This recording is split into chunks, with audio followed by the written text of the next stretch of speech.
Welcome back. Thank you for staying with us. Moving on to another burning conversation this morning.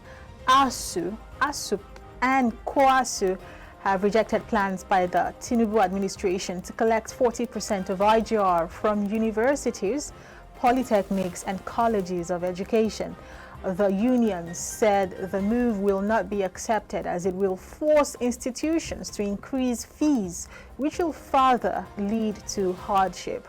Committee of VCs have also written to the Minister of Education on this matter.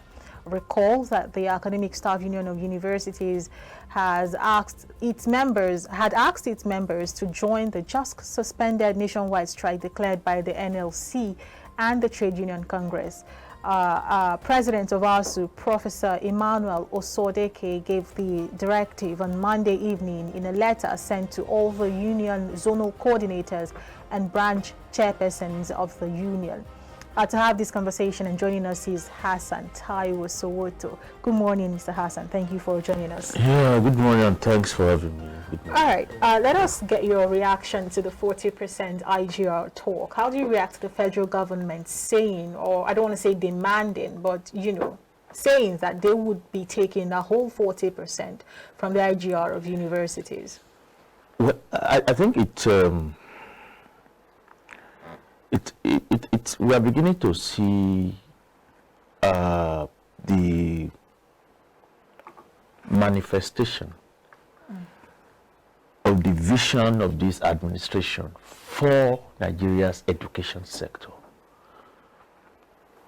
Because we had said before that this administration has a different vision, and that vision is to commercialize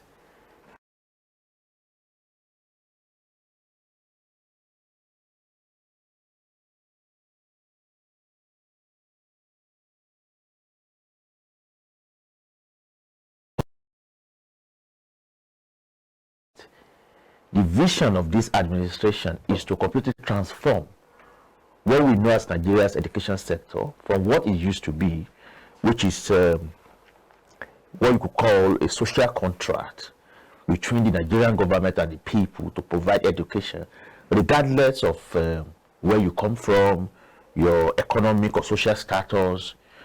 We are transitioning to a new educational landscape, where schools now are now going to be seen as revenue generating institutions, so that the performance of universities and polytechnics and colleges of education will not just be about the quality of scholarship, the number of students who got first class or who got 2-1, but actually it should be measured from the point of view, for the metric of how much money government is gaining from these institutions. And we have seen them do that with JAMB, for instance. JAMB is like a money spinner for Nigeria's government today. It's been like that for a few years. And it's been celebrated as an accomplishment, regardless of the fact that tens of thousands of students are failing JAMB because of the low quality of education, the crisis of all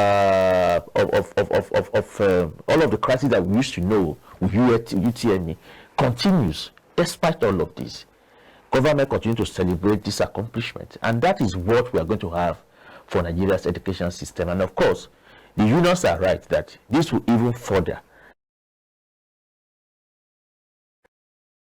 schools to further increase fees, because it now becomes a competition to ensure that the share that goes to the universities are enough to take care of their use. And of course, it also means that if government now is relying on these schools, even for funding, that the question of government funding of these schools is completely thrown out of the window. So from that point of view, we're in a very deep crisis. And the unions have to be thinking of what needs to be done. We need to go beyond just this public condemnation, but actually to having a discussion as to what needs to be done. We need to have an alternative vision of how Nigeria's public education sector should be,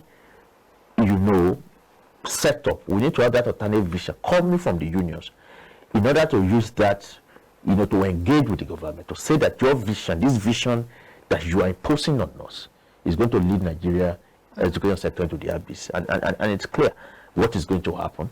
On the basis of the current increment of fees, like I said at the previous time I was here, is bound to lead to increased dropout starting from next year.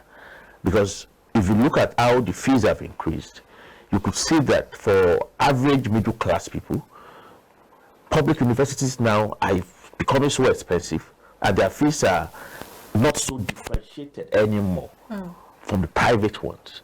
And so from that point of view, when you look at the minimum wage, which is still 30,000 for God's sake, regardless of the 35,000 wage award, so there's a whole question of how would a family of 3, 4, 5 children in the university, how would they go through all of this? And that itself will mean that you're going to have, drop out, and you're going to have all other crises taking place, and that is why we must take a stand against it.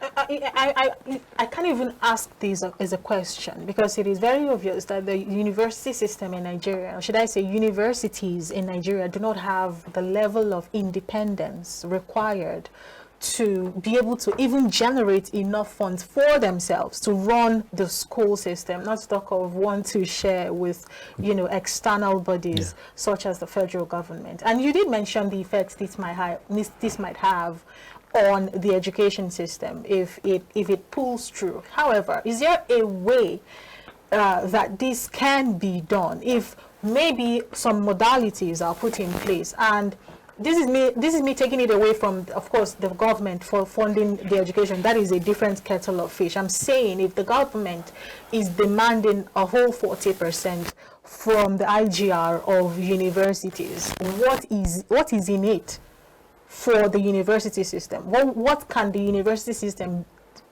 somehow benefit from this entire arrangement, assuming that it comes into place and becomes a thing?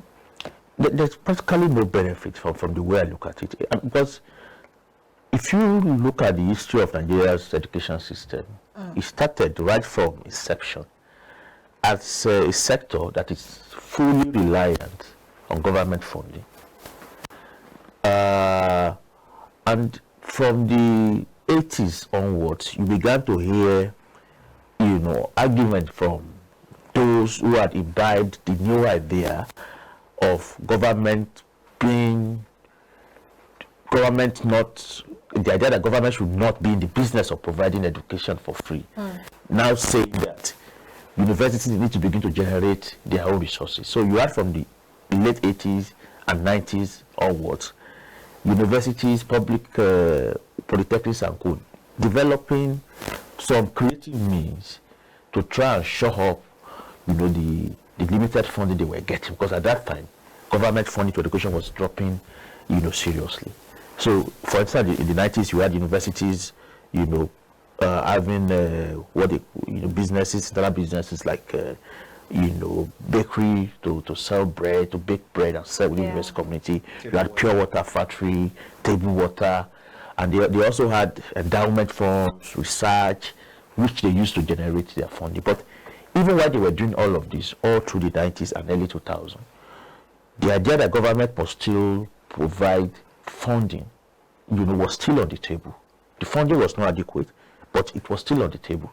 The government made efforts to interpret the university autonomy law in a way to push forward the idea that autonomy ought to mean financial autonomy, which means that we don't have to fund you anymore. Just go raise your fund. But ASU fought stoutly against that, saying that autonomy is about the independence of the universities to be able to administer their affairs, but the financial responsibility of government remains intact.